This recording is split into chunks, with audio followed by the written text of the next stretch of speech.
buenas tardes tengan todos ustedes. En este domingo los saludo y quiero mostrarles las artesanías que se hacen en Sardeña.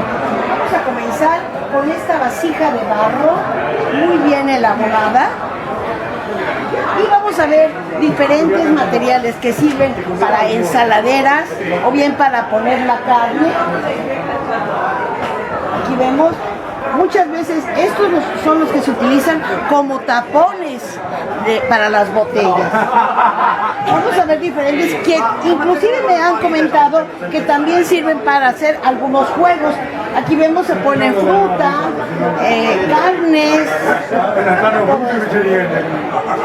Aquí también se puede depositar, es como una camita. Tenemos el espejo, el cerdito y también tenemos allá el hacha. Esto es muy típico, ya que son tarjetas de presentación que muestran las actividades que se hacían en la Sardeña. Aquí vemos una de las calles, cómo se están hilando la lana, el joyero, los cuchillos. Esta es como una pipa. Y en la parte superior vemos el árbol que está en esta parte, vemos el árbol de donde sacan este leño para realizar estos objetos.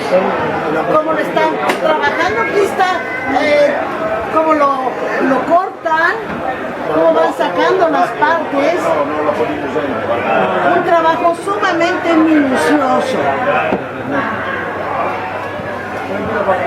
Esta es otra de las artesanías, un juego muy importante. Aquí sirve para cortar la carne. Vamos a ver. Y también aquí es un libro. En este libro pueden contar sus historias, como sus diarios. Y aquí este es una gran cualidad en cuanto a la elaboración de todo lo que hacen en la Sardeña. Volvemos a repetir. Cuando están sentados en la montaña, cuando están tocando, cuando están trabajando.